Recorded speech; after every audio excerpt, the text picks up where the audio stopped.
विष्णु भगवान की जय, बृहस्पति देव भगवान की जय।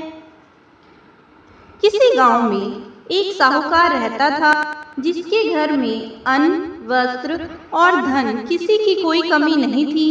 परंतु उसकी स्त्री बहुत ही कृपण थी, किसी भिक्षार्थी को कुछ नहीं देती, सारे दिन घर के कामकाज में लगी रहती। एक समय एक साधु महात्मा बृहस्पतिवार के दिन उसके द्वार पर आए और भिक्षा की याचना की। स्त्री उस समय घर के आंगन को लीप रही थी। इस कारण साधु महाराज से कहने लगी कि महाराज, इस समय तो मैं घर लीप रही हूँ, आपको कुछ नहीं दे सकती, फिर किसी अवकाश के समय आना। साधु महात्मा खाली हाथ चले गए। कुछ दिन के पश्चात वही साधु महाराज आए। उसी तरह भिक्षा मांगी। साहूकारनी उस समय लड़के को खिला रही थी। कहने लगी, महाराज मैं क्या करूं, अवकाश नहीं है, इसलिए आपको भिक्षा नहीं दे सकती।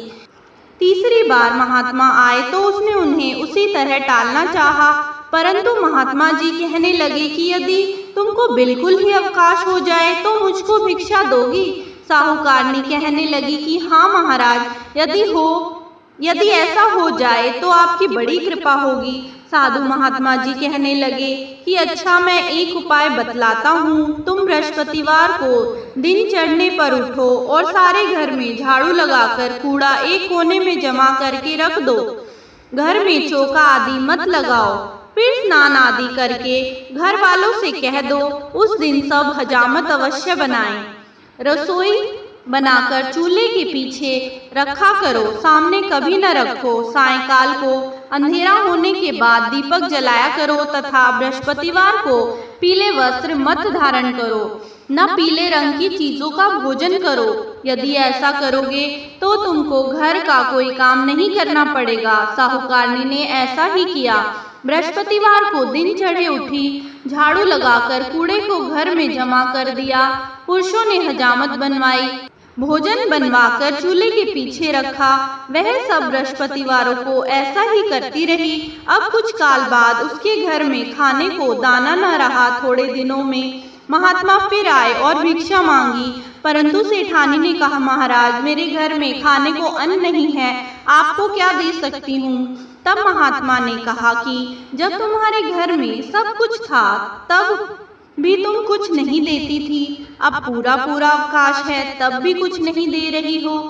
तुम क्या चाहती हो वह कहो। तब सेठानी ने हाथ जोड़कर प्रार्थना की, महाराज अब कोई ऐसा उपाय बतलाओ कि मेरे पहले जैसा धन धान्य हो जाए।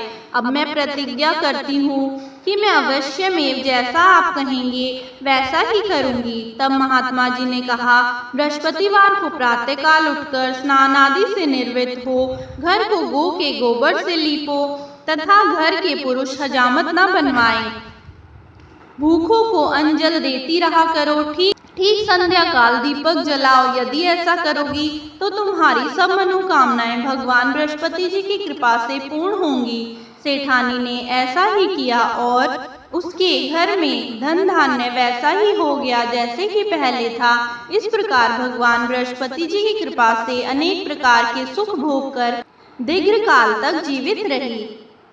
विष्णु भगवान की जय, बृहस्पति देव भगवान की जय।